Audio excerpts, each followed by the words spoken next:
ধন্যবাদ মাননীয় প্রধান উপদেষ্টা মহোদয়কে আমাদেরকে আজকে এই চমৎকার আয়োজনে সামিল করবার জন্য। আমি কোনো ভূমিকা ছাড়াই মূল কথায় প্রবেশ করছি, সময় খুবই কম। আমাদের এই ছোট্ট এবং ক্ষুদ্র বাংলাদেশে ছোট বড় অনেক সমস্যাই আমাদের আছে।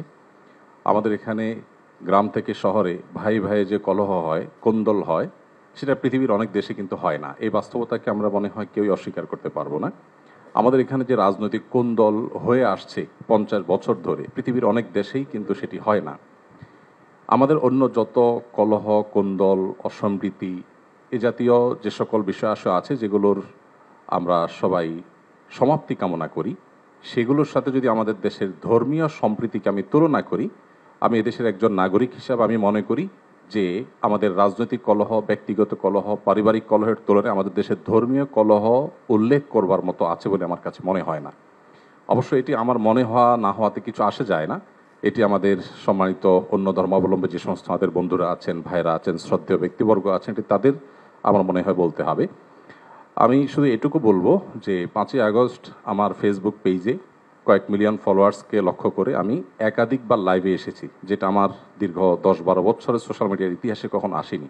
প্রত্যেকটি লাইভে আমি চেষ্টা করেছি এদেশের সর্বশ্রেণীর সাধারণ মুসলমান সহ অন্যান্য ধর্মাবলম্বীদেরকে শান্ত রাখবার আহ্বান করার জন্য। চট্টগ্রামে যখন আইনজীবী আলিফ হত্যাকাণ্ড ঘটল, সাথে সাথে আমি আমার দায়িত্ব থেকে নিজে এবং অন্যান্য আলেম ওলামাদের সাথে কথা বলেছি। আমি যতটুকু জানি এখানে অনেক সিনিয়র ব্যক্তিবর্গ আছেন, ওলামা একরাম আছেন। এদেশে ওলামা একরাম সবসময় সম্প্রীতি এবং শান্তি বজায় রাখার জন্য তারা কাজ করে চলেছেন।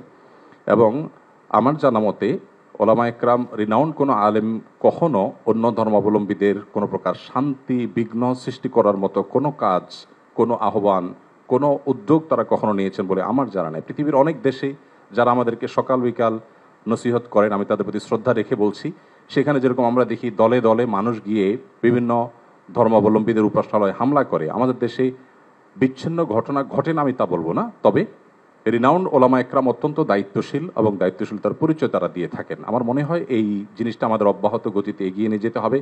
আমি আমাদের অন্য ধর্মাবলম্বী যে বন্ধুরা আছেন, ভাইরা আছেন, তাদেরকে বলবো প্রপাগান্ডায় আমরা যেন কোনোভাবে কান না দেই।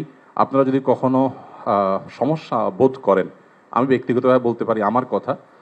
5ই আগস্টে একটি হিন্দু পরিবার একজন মেজরের মাধ্যমে আমার সাথে যোগাযোগ করেছিলেন। আমি আমার সাধ্য অনুযায়ী তাদের নিরাপত্তার জন্য আমাদের যে সমস্ত ভাই বন্ধু আছে তাদের দিয়ে খুলনার একটি জায়গায় আমি ব্যবস্থা করেছি।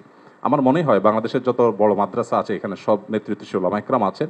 আপনারা যদি কখনো কোনো মাদ্রাসায় গিয়ে বলেন যে আমাদের নিরাপত্তা বোধহয় আমরা ভয়ের মধ্যে আছি, নিরাপত্তাজনিত শঙ্কায় আছি, আমার মনে হয় আমাদের আইনশৃঙ্খলা রক্ষাকারী বাহিনী যেরকম আপনাদের পাশে দাঁড়াবে, ওলামা একরাম তাতে ন্যূনতম কার্পণ্য করবে না। যেভাবে পুজোর সময় মাদ্রাসার ছেলেরা মন্দিরগুলোকে পাহারা দিয়েছে, আমার মনে হয় পৃথিবীতে এটা বিরল একটা দৃষ্টান্ত এবং এটি কিন্তু আমাদেরকে আশা জাগায়। আমি আশা করব যে আমরা কোনো প্রপাগান্ডায় পা দেব না এবং আমরা মিলেমিশে আমাদের প্রিয় স্বদেশকে গড়ে তুলব। আমরা যে যে ধর্মে বিশ্বাসী হই না কেন, প্রিয় স্বদেশটা আমাদের সকলের। আমাদের স্বদেশে কোনো কালিমা লাগুক আমরা চাই না। আমরা সকলের সম্মিলিতভাবে ঐক্যবদ্ধ থাকতে চাই, ঐক্যবদ্ধ রাখতে চাই। আমরা যদি সবাই ঐক্যবদ্ধ থাকি তাহলে আমাদের দেশটি ভালো থাকবে, আমরা ভালো থাকব। আমি আশা করছি আমাদের ঐক্যে কেউ চির ধরাতে পারবে না এবং এক্ষেত্রে আমাদের সীসাডালা প্রাচীরের মতো চলতে হবে। আমাদের কোনো সমস্যার জায়গা থাকলে অবশ্যই আপনারা বলবেন, আমরা সেই জায়গাটাকে সংশোধন করব। কিন্তু আমরা আমাদের প্রিয় স্বদেশকে সমৃদ্ধ দেখতে চাই, মাথা উঁচু করে দাঁড়াতে পারে সেরকম দেখতে চাই। আমাদের তরুণরা আমাদেরকে যে নতুন বাংলাদেশ এনে দিয়েছেন, স্যারের নেতৃত্বে যে নতুন বাংলাদেশ এগিয়ে যাচ্ছে, এই অগ্রযাত্রাকে কোনো শক্তি যেন থামাতে না পারে। আমার মনে হয় ধর্ম বর্ণ নির্বিশেষে আমাদের প্রত্যেকেরই ঐক্যবদ্ধ থাকার, ঐক্যের শপথ নেওয়ার সময় এখন সবচেয়ে গুরুত্বপূর্ণ। সে বিষয়টি আমি সবার নজরে এনে আমি আবার বক্তব্য শেষ করছি। ধন্যবাদ সবাই।